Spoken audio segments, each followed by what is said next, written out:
Evangelho de João, capítulo 9, a partir do verso 1, diz assim: Jesus cura um cego de nascença.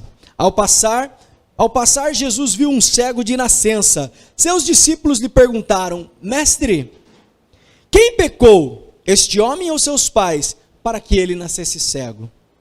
Disse Jesus: nem ele nem seus pais pecaram, mas isso aconteceu para que a obra de Deus se manifestasse na vida dele.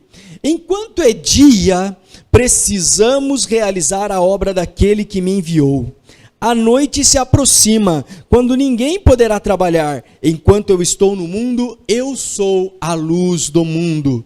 Tendo dito isto, Jesus cuspiu no chão, misturou terra com saliva e aplicou nos olhos do homem. Então disse-lhe: vá lavar-se no tanque de Siloé, que significa enviado. O homem foi, lavou-se e voltou vendo. Seus vizinhos, que anteriormente o tinham visto mendigando, perguntaram: não é este aquele homem que costumava ficar sentado mendigando? Alguns afirmavam que era ele, outros diziam: não, é alguém que se parece com ele. Mas ele próprio dizia: sou eu mesmo. Verso 10: como então foram abertos seus olhos? Interrogavam-no eles. E ele respondeu: o homem chamado Jesus misturou terra com saliva, colocou em meus olhos e me disse que fosse lavar em Siloé. Eu fui, lavei-me e agora eu estou vendo. E eles lhe perguntaram: aonde está este homem? Não sei, disse ele. Levaram ele então aos fariseus, o homem que fora cego. E era sábado, o dia que o Senhor Jesus havia misturado terra e saliva e aberto os olhos daquele homem. Então os fariseus também lhe perguntaram como ele recuperara a vista. O homem respondeu: ele colocou uma mistura de terra e saliva em meus olhos, e eu me lavei e agora vejo. Alguns dos fariseus disseram: esse homem não é de Deus, pois não guarda o sábado. Mas outros perguntavam: como um pecador pode fazer sinais milagrosos? E houve divisão entre eles. Tornaram, pois, a perguntar ao cego: que diz você a respeito dele? Foram os seus olhos que ele abriu. O homem respondeu: ele é um profeta.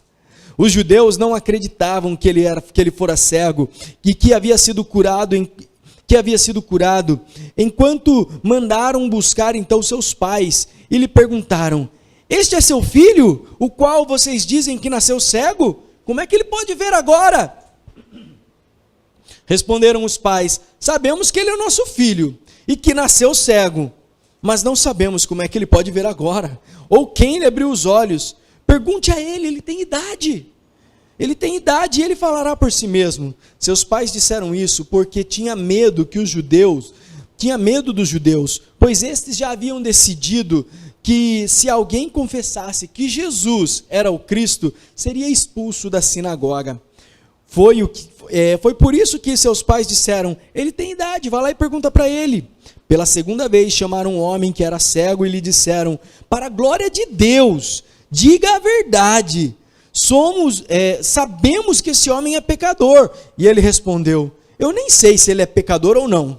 Uma coisa eu sei: eu era cego e agora eu vejo. Aleluia. Então perguntaram: e o que fez ele? Como ele abriu os olhos? E ele respondeu: eu já falei para vocês e vocês não deram ouvido. Por que vocês querem ouvir outra vez?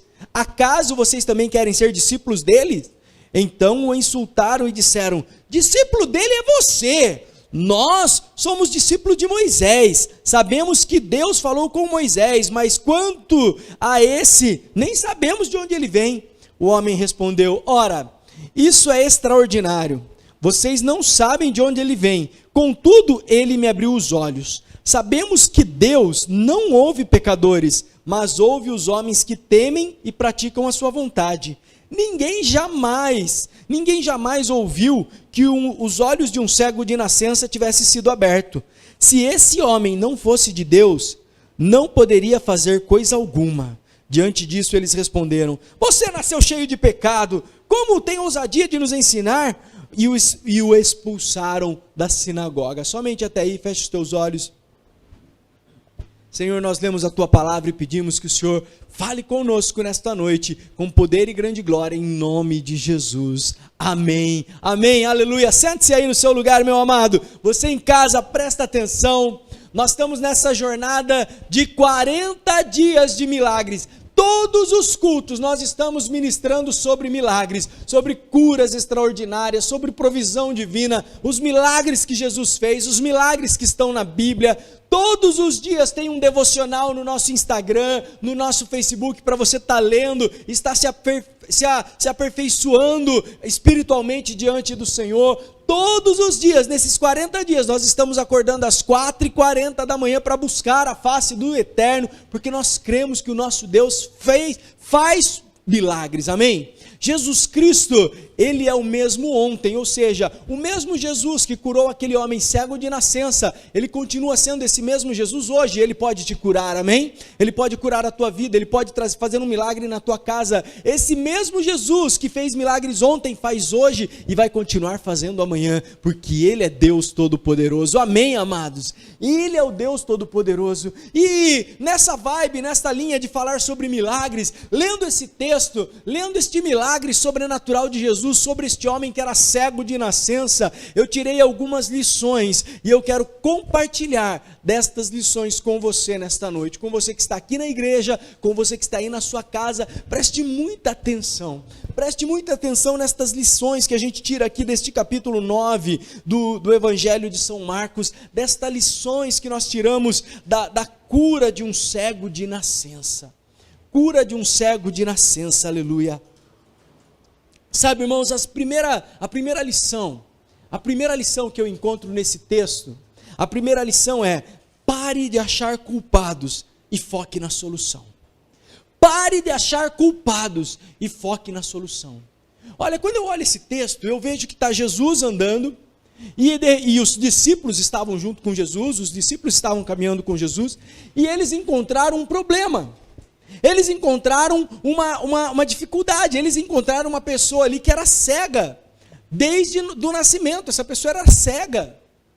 E os discípulos, irmãos, que andavam com Jesus, que estavam com Jesus, de vez de eles olharem para o cego e falarem assim: não, vamos curar esse homem agora em nome de Jesus, Jesus está com a gente aqui, vai fazer um milagre, ele vai ser curado. O que os discípulos fizeram? Os discípulos foram questionar: quem é que pecou? Será que foi ele que pecou?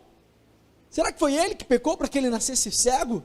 Será que foram os pais dele que pecaram para que ele tivesse com esse problema aí, para que ele nascesse cego? Quem é o culpado? Quem é o culpado para a vida dele ser assim? De quem é a culpa? Por que isso está acontecendo com ele? Essa mesma pergunta, nós às vezes, que hoje somos discípulos de Jesus, às vezes nós fazemos também. De quem é a culpa? Ou nós queremos saber, eu quero saber quem é o culpado por essa tragédia estar acontecendo na minha vida. Ou nós colocamos a culpa em alguém. Não, a culpa é da minha esposa.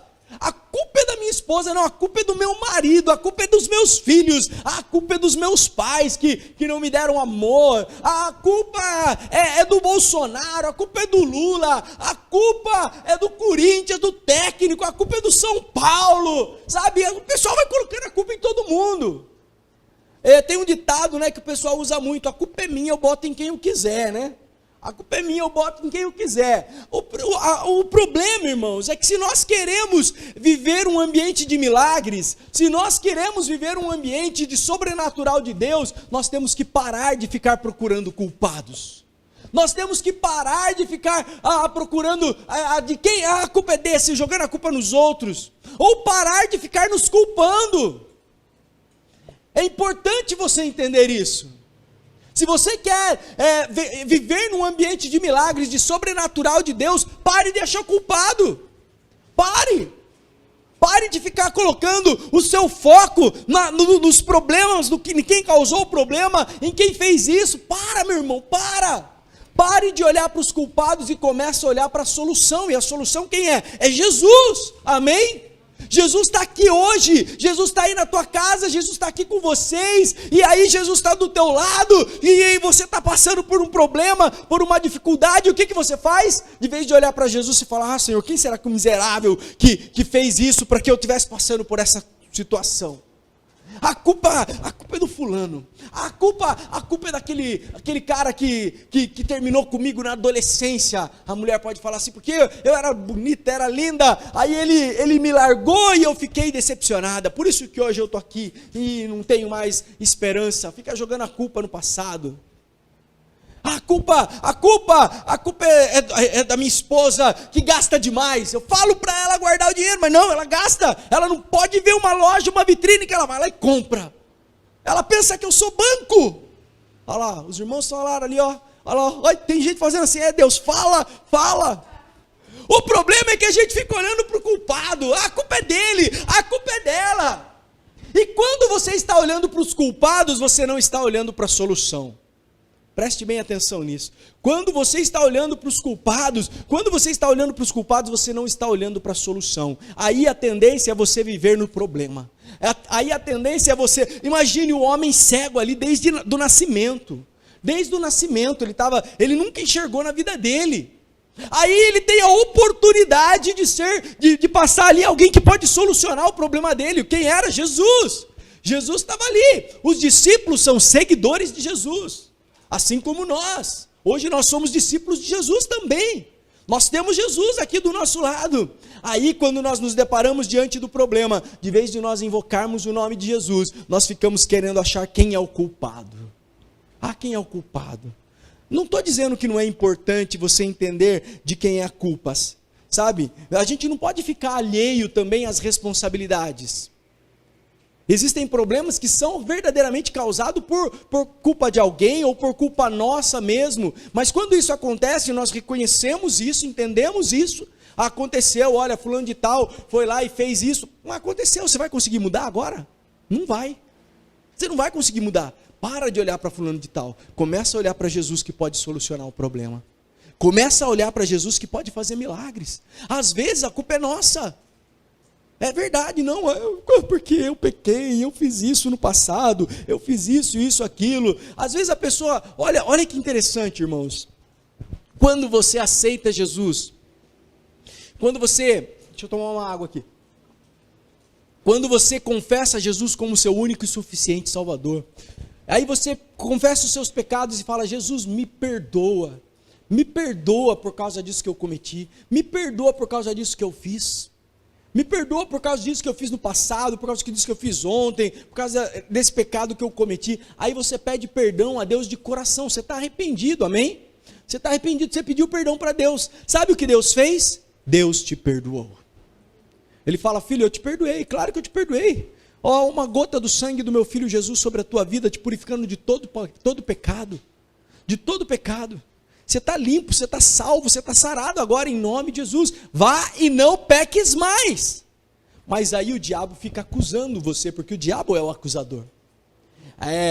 Esse problema que você está passando é culpa daquele monte de pecado que você fez. Aí você fala, é verdade, aquele pecado, porque eu fiz isso? Aí você fica se remoendo por aquilo que você fez no passado. Ei, meu irmão, você já falou para Jesus? Já contou para Ele? Já pediu perdão? Então sinta-se perdoado. Jesus já pegou esse pecado e jogou no mar do esquecimento, bem no meio do mar do esquecimento, e colocou uma placa lá, proibido pescar aqui, ninguém tira esse pecado daqui. Então quem é você para estar tirando esse pecado agora? Você não confia que Jesus Cristo morreu para te perdoar? Você não pediu perdão para Ele? Você não pediu que o sangue dele fosse derramado sobre a tua vida? Glória a Deus, você está perdoado, você está perdoada, amém? Mas tem consequência, claro que tem, mas você não vive mais por causa daquele pecado. Não vive mais olhando para trás. Porque eu fiz isso, porque eu fiz isso, é por causa disso que agora não vou mais poder fazer nada, porque não vou poder me ver. Não. Já pediu perdão, Jesus te perdoou. Começa agora a viver no sobrenatural de Deus. Começa agora a viver diante da presença de Deus. Senhor, eu sei que eu sou perdoado. Eu sei que eu sou sarado por Ti. Eu sei que Jesus Cristo morreu naquela cruz para me perdoar. E eu vivo debaixo do Teu perdão. Vivo debaixo da Tua graça, da Tua misericórdia. Agora entenda, o perdão de Jesus não é a graça de Jesus, o perdão dele, a graça dele, não é uma desculpa para você viver na prática do pecado, amém? Não é. Você pecou, se arrependeu, Jesus te perdoou. Vá e não peques mais. Abandone aquele modo antigo de viver. Comece a olhar para Jesus agora. Comece a caminhar do jeito que Jesus quer que você caminhe. E aí você vai começar a andar num ambiente de milagres. Pare de achar culpados. Pare de achar culpados. Pare de ficar colocando a culpa nos outros. Para. Aconteceu? Aconteceu. Ah, foi isso. Ah, a culpa é de fulano, a culpa é sua, mas já foi, já passou, já se arrependeu. Agora olha para Jesus. Olha para Jesus, que quando você olha para Jesus, você começa a olhar para aquele que pode realizar milagres. Amém? Você começa a olhar para Jesus, você começa a olhar para a solução para a tua vida. Você começa a olhar para Jesus, você começa a olhar para aquele que pode abrir uma porta enorme para você. Quando você começa a olhar para Jesus, você começa a olhar para aquele que te cura de toda e qualquer enfermidade, amém? Toda e qualquer enfermidade, desde uma simples dor de cabeça até um câncer em estado terminal, Jesus pode curar. Jesus pode fazer milagres. Jesus pode fazer milagres. Mas pastor, está difícil demais a minha vida. Olha aqui, como é que eu vou pagar as minhas contas? Eu não sei como é que eu vou pagar minhas contas. Jesus é Jeová Jiré, o Deus da provisão na nossa vida. Ele age de forma sobrenatural. A primeira lição é que nós temos que parar de achar culpados e focar na solução. E a solução é Jesus. Amém? Fala para o teu irmão aí, pare de ficar jogando a culpa nos outros. Pare de ficar arranjando desculpas. Foque na solução que é Jesus. Amém, amados? Foque na solução que é Jesus. A segunda lição que é tão importante para nós. A primeira é pare de achar culpados e foque na solução. A segunda lição é prepare-se para milagres, prepare-se para soluções sobrenaturais de Jesus. Prepare-se para soluções sobrenaturais de Jesus. Prepare-se para um milagre criativo. Fale para o teu irmão, milagre criativo. Aí na tua casa, fale aí, milagre criativo. Pastor, o que é isso, milagre criativo? Gente, a gente às vezes pensa que a gente manda em Jesus. O crente às vezes pensa que Jesus é que é discípulo dele. Que Jesus, ele está ali para fazer a nossa vontade. E esquece que a vontade que tem que ser feita é a vontade dele, a vontade do Senhor, amém? A vontade é do Senhor, e quando Deus exerce a vontade dele, ele exerce do jeito que ele quer, de formas sobrenaturais, criativas e milagrosas. Irmãos. O milagre vem de forma sobrenatural. Agora você olha para a cena. O camarada era cego desde que nasceu. Aí, Jesus está ali, Jesus vai curar ele. Como que Jesus cura esse homem? Jesus gospe ali no chão, faz um lodo ali com o barro, com o guspe dele, pega ali o guspe com barro ali do chão ali, e passa no olho do homem, e fala, vai se lavar no tanque. O cara vai se lavar no tanque de Siloé. O que acontece com esse homem? Ele é milagrosamente curado. Milagrosamente ele é curado. Irmãos, agora imagine se fosse hoje. Imagine que Jesus está aqui agora, e ele está mesmo, e ele fala assim, eu vou fazer um milagre na tua vida. Vou fazer um milagre na tua vida, mas esse milagre, ele gospe assim, né? Imagina você vem aqui e fala, pastor, estou com um problema na vista. Pastor, estou com um problema na vista. Eu vou usar essa estratégia de Jesus. Estou com um problema na vista. Daí você vem aqui, eu pego e guspo aqui no chão. Aqui tem piso, né? Não tem barro, mas arranjo um pouco de terra ali do nosso estacionamento, põe aqui, guspo ali, faço um lodo. Aí você está com problema na vista, irmão, vem aqui, ó. Vou passar o guspe ungido nos seus olhos. Quem ia aceitar isso daí? Ninguém, né, irmãos? O cara aceitou porque ele era cego, não estava vendo. Você imagina você agora, o pastor, ora por mim porque eu estou com um problema na vista. Guspo ali, vou passar. Sai fora, pastor, o que é isso? Vai fazer desse jeito aí? Não, você tem que levantar as mãos, colocar a mão na minha cabeça, tem que colocar o óleo aqui, tem que falar, Senhor, meu Deus e meu Pai, exerça agora a cura sobre a vida desse teu filho que está enfermo. É assim que eu quero que o milagre aconteça na minha vida. Às vezes, a gente quer que o milagre aconteça desse jeito. Senhor, faz um milagre, e o Senhor vai fazer assim, vai abrir os céus, e vai aparecer anjos ali com harpas e trombetas, eles vão começar a tocar, e de repente essas harpas e trombetas, esses instrumentos vão se silenciar, e nós vamos ouvir uma voz, como uma voz de trovão dos céus, dizendo assim, meu filho, eu agora vou te curar. Eu agora vou realizar um milagre na tua vida. Assim que a gente às vezes imagina, gente. Você ia querer que Jesus cuspisse no chão e passasse na sua cara? Claro que não. A gente não, a gente quer do nosso jeito, só que Deus é Deus e a gente é servo dele. Entendeu? E ele faz milagres do jeito que ele quer. Se ele quiser cuspir no chão e curar a tua vida, ele faz isso. Daí o Pedro estava preocupado, por quê? Porque vieram cobrar ele. Vieram cobrar ele os impostos. Estão cobrando, Jesus, estão nos cobrando aí dos impostos do Senhor, o meu aqui, a gente não tem dinheiro aqui agora. Não tem dinheiro aqui agora. Aí Jesus olha para Pedro e fala assim: Pedro, vai pescar. Vai pescar lá, pesca um peixe para nós aí, para nós fazer um almoço depois. Aí você pegando o peixe antes de assar ele, você abre ele e vai ter lá o dinheiro suficiente para pagar as nossas contas aqui. Que louco, irmãos. Mas milagres do Senhor são sobrenaturais. Milagres não se explica, milagre se vive. Milagre se vive. Aí você está querendo viver um milagre do seu jeito. Senhor, faz assim desse jeito. Olha, aconteça dessa forma. Você pede para Deus, mas você já pede mandando, entendeu?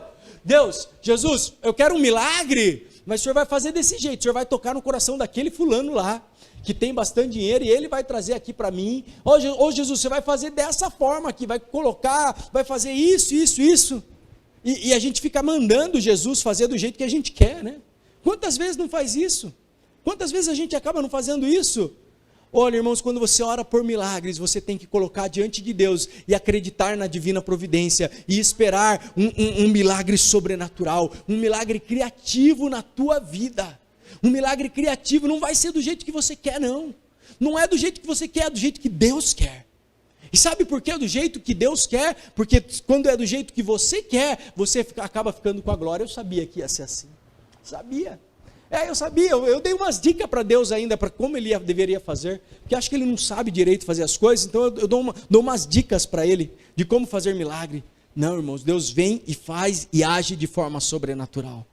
A Bíblia está repleta de passagens de como Deus age de forma sobrenatural. Você lembra do Naamã? Naamã era general da Síria. Era um general que tinha conquistado todas as batalhas que ele lutou, ele ganhou. A Síria era a potência mundial da época. Os povos ouviam falar do exército sírio, do general Naamã, eles tremiam de medo. Só que Naamã, ele tinha lepra, por debaixo da armadura dele ele tinha uma doença, tinha feridas ali. Ele tinha aquelas doenças, então ele chegava em casa, ele tirava aquela armadura e só a esposa dele sabia, só quem morava na casa sabia daquilo. Só que naquela casa tinha uma menina ali, seus 7, 8 anos de idade, mas uma menina que já conhecia do poder de Deus, uma menina que já conhecia do Deus que ela servia. Aí ela olha fala para a esposa de Naamã: olha, se o meu senhor aí Naamã fosse para Jerusalém e falasse com o profeta de Deus iria trazer cura sobre a vida dele. Aí Naamã falou: não tenho mais, já tentei todos os médicos, não consegui, vou lá. Preparou a cavalaria dele, alguns soldados para ir com ele, preparou ali, pegou bastante dinheiro, roupas, presentes para dar para o profeta, porque ele ia lá comprar a bênção dele. Aí eu vou lá e pago o profeta, ele ora e eu sou curado, então, já que ele tem esse poder aí, né? Aí quando Naamã chega perto da casa do profeta Eliseu, o que acontece? O Eliseu não sai para ver Naamã. O Eliseu nem se dá o trabalho de abrir a porta e ir lá fora ver Naamã. Ele fala para o estagiário que está com ele: ô estagiário, vai lá, vai lá e fala assim. Vai lá, estagiário, e fala assim para o Naamã, para o general lá, fala assim: o profeta falou que é para você ir no Rio Jordão e se banhar 7 vezes que Deus vai te curar. E ele foi lá e falou isso para Naamã. Naamã ficou louco. Como esse cara nem vem me receber? Ele não sabe que eu sou uma autoridade? Ele não sabe que eu sou Naamã, o general, o grande conquistador, chefe dos exércitos da Síria? Eu sou Naamã. Esse cara tinha que vir até mim. Esse cara tinha que levantar as mãos para o céu e falar para o Deus dele: Deus Todo-Poderoso, realiza um milagre na vida de Naamã agora. Agora ele nem vem aqui, não vem falar comigo e ainda me manda tomar banho, 7 banhos no Jordão. Lá na Síria tem rios muito mais bonitos e limpos. Eu vou ter que ficar nesse Jordão aí? Eu não quero isso. Está louco? E começou a reclamar, começou a falar, porque as coisas não estavam do jeito que ele esperava. As coisas não estavam acontecendo do jeito que ele queria. Aí os soldados que estavam ali com Naamã falaram assim: calma, Naamã, calma, é só isso que ele mandou você fazer. Se ele pedisse coisa maior, você até tinha feito, mas ele mandou fazer só isso, vamos fazer. Naamã emburrado, vai para o Jordão, e ele começa a se banhar no Jordão. Tinha que dar 7 mergulhos, ele dá um mergulho, levanta, aí, estou ainda doente. Outro mergulho, levanta, estou doente. 3 mergulhos, 4 mergulhos, 5 mergulhos, 6 mergulhos, levanta e está doente ainda. Aí, ó, viu? Não funciona. Não está dando certo. Isso que o cara falou não dá certo. Esse profeta aí, esse Deus dele, nem tchum. Aí os caras falam: não, mais um aí. Falou 7, Naamã. Dá mais um mergulho. A hora que Naamã dá o 7º mergulho, a hora que ele se levanta, ele vê que o corpo dele está curado de toda a enfermidade. Aí naquele momento, sabe por que Deus realizou esse milagre em Naamã dessa forma? De uma forma que Naamã não esperava, de um jeito que Naamã não esperava, porque somente dessa forma Naamã ia entender que foi Deus que agiu na vida dele. Se fosse de outra forma, Naamã ia falar assim: não, aconteceu porque eu sou Naamã, o general todo poderoso, e eu levei o dinheiro lá. E o profeta usou da feitiçaria dele, usou ali da mandinga dele ali, e por isso aí os deuses dele lá me curaram. Se fosse qualquer outro feiticeiro também, eu também seria curado. Mas quando Deus age dessa forma sobrenatural, a única coisa que Naamã tem que fazer é verdade. Deus é real, Deus é fiel, Deus age mesmo. Deus vai agir de forma sobrenatural na sua vida. Deus vai agir de forma sobrenatural na tua família. Deus vai agir de forma sobrenatural da tua casa. Não é do jeito que você quer, é do jeito que Deus quer, amém? É por isso, e nós estamos nesses 40 dias orando, clamando ao Senhor, suplicando ao Senhor. Nós não estamos mandando no Senhor, amém?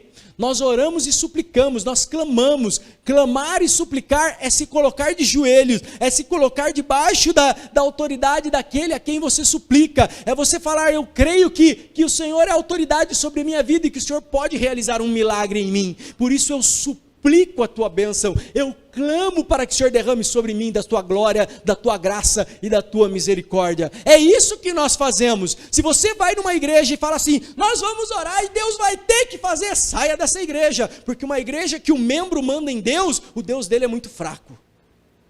Aqui não, aqui Deus manda na gente. Aqui nós estamos debaixo da autoridade de Jesus Cristo. Aqui Ele é Senhor, Ele é soberano. Aqui nós clamamos a Ele, suplicamos a Ele. Oh Senhor, nós elevamos nossos olhos para os montes. E de onde nos virá o socorro? O nosso socorro vem do Senhor, que fez os céus, a terra, o mar. Ele não vai deixar vacilar o meu pé. Aquele que me guarda não tostenejará, nem dormirá, o guarda de Israel. Aleluia! Mas não é do nosso jeito, é do jeito dEle. É do jeito dele, para que toda a honra e toda a glória seja dada a ele. A segunda lição é essa: se prepare para milagres criativos de Deus na sua vida. Para milagres criativos de Deus na sua vida. Ou a terceira lição que nós temos nesse texto, irmãos. Eu percebo que, olha, já era assim na época de Jesus, quanto mais agora. Olha o que acontece, não importa o tamanho do milagre. Não importa o que aconteceu ali no tamanho do milagre, a bênção. Não importa, sempre vai ter alguém que vai falar mal. Sempre vai ter alguém para criticar. Sempre vai ter alguém para botar o dedo ali, para falar: não é tudo isso não, não é Deus, não vai acontecer. Sempre tem, irmão, já tinha lá. O homem era cego de nascença.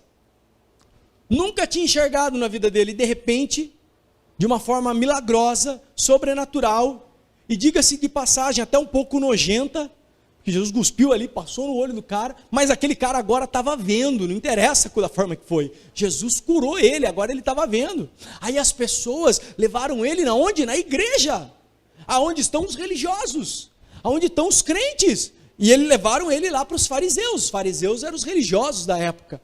E o que é para fazer quando alguém chega e conta uma bênção para você, conta um testemunho, fala, olha o que Deus fez na minha vida, por mais simples que seja, nós devemos olhar e falar, glória a Deus, aleluia, olha como Deus é poderoso, olha como Deus se manifestou na sua vida. Mas os fariseus, e fariseus existem até hoje, são os religiosos de plantão, ele fala, não é tudo isso não. Começa a colocar problema. Você não foi curado não, você nem era cego. Você nem era cego, você está mentindo para a gente. Esse Jesus? Que é esse Jesus aí? Esse Jesus aí, esse aí é um pecador, nunca que ele ia curar você. Sempre tem alguém para criticar, irmãos. Sempre tem alguém para ficar falando mal. Sempre tem alguém para jogar para baixo. Irmão, sai de perto dessas pessoas. Os amigos de Jó. Jó passou por um problema terrível na vida dele.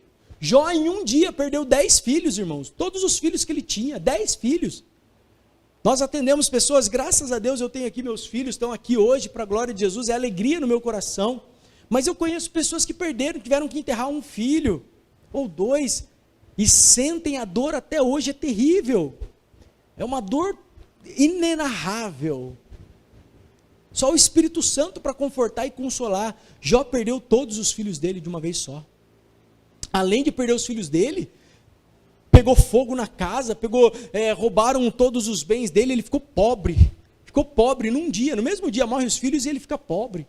Além de perder a família ali, perder os filhos, perder a riqueza dele, ele fica doente, irmãos. Ele fica doente com uma enfermidade terrível, que ele tinha que se coçar com um caco de telha. Ele tinha que se coçar com um caco de telha, surgiu feridas no corpo dele, aquelas feridas fediam, ninguém gostava de ficar perto, ele tinha mau hálito, as feridas fediam também. Aí o que aconteceu? Os amigos de Jó foram lá visitar ele, e quando eles viram Jó, a situação que estava Jó, era uma situação tão catastrófica, tão terrível, que eles ficaram chorando ali do lado de Jó por 7 dias. Por 7 dias eles ficaram chorando com Jó por causa do problema dele. Passados esses 7 dias, agora eles vão abrir a boca. E então eles vão falar agora, vão dar uma palavra de consolo, vão falar, não, Deus vai te abençoar, Deus vai te livrar. Não, Deus, Jesus pode curar você. Mas em vez de fazer isso, sabe o que os amigos de Jó fizeram? Você pecou, hein, Jó? Você pecou, você fez alguma coisa. Isso é culpa sua mesmo, Jó, é você. Você é o culpado. Jó, você tem que se arrepender. Isso aí é tudo culpa sua. De vez de ajudar o cara, joga o cara mais para baixo ainda, irmãos. Mais para baixo. Quantas vezes nós nos deparamos com esses amigos? Quantas vezes nós nos deparamos, às vezes na igreja, com pessoas desse jeito?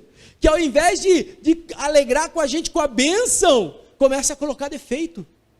Começa a colocar problema.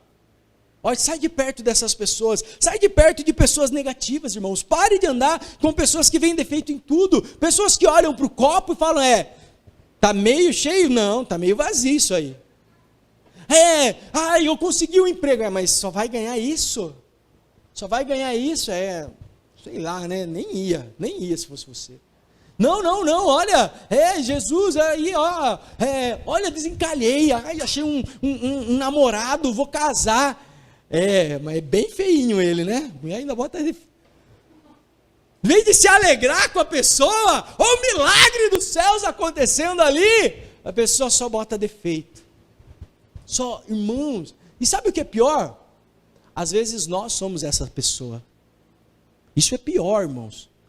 Às vezes nós somos esses fariseus. Presta atenção nisso, às vezes somos nós.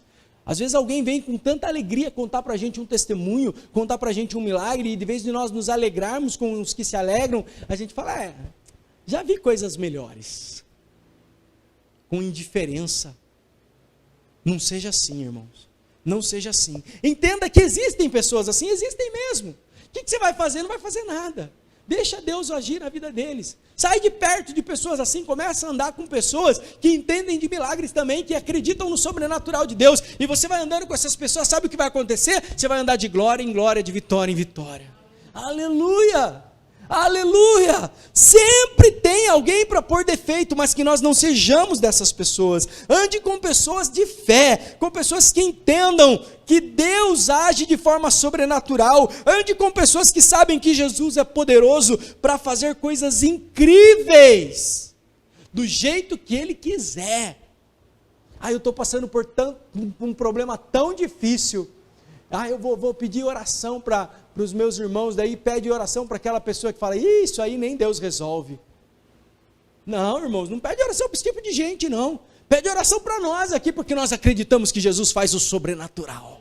Jesus faz um cego de nascença enxergar, Jesus faz um aleijado andar, Jesus faz uma estéril ter filhos, Jesus faz uma pessoa pobre e miserável ser rica e próspera para abençoar outras pessoas. Amém? Jesus age de forma sobrenatural. Ande com pessoas que vão te encaminhar, te impulsionar para frente. E presta atenção aí, os jovens que vão namorar, vão casar. Quando você for escolher a pessoa para ser sua esposa, para ser seu esposo, procure alguém que te incentive, que sirva a Deus como você, que acredite nesse Deus do sobrenatural. Sabe por quê? Porque se você tiver alguém do seu lado que não tem a mesma fé que você, que não acredita na mesma coisa que você, a Bíblia fala assim, que a mulher que reclama demais, ela é como uma goteira que fica pingando e fica incomodando ali, ó. Tem, num caso, e não só a mulher, mas o homem também. Pessoas que reclamam demais, não seja desses, irmãos. Olhe para o sobrenatural de Deus, olhe para o milagre de Deus. Deus faz milagres, amém? Você crê nisso? Começa a andar de fé em fé, de glória em glória. E a última lição, irmãos, a última lição que nós vamos compartilhar nesta noite, desse texto que nós vemos. Tenha sempre uma palavra sábia. Fale para o teu irmão, tenha sempre uma palavra sábia. Irmãos, quando alguém vier criticar, quando alguém vier falar, não responda com aspereza, com ignorância. Responda com sabedoria. Agora você imagina a cena, aquele homem cego desde nascença, agora ele está vendo, ele foi curado. Ele foi curado e quem curou ele? Jesus. Quem curou ele? Jesus. Aí de repente as pessoas começam a duvidar. Não, você não está curado não, você está cego ainda. Você está cego. Não, eu estou vendo aqui, você não está vendo. Você está cego. Não, esse Jesus é um pecador. Esse Jesus é um pecador. Você nunca foi cego então, esse milagre não aconteceu.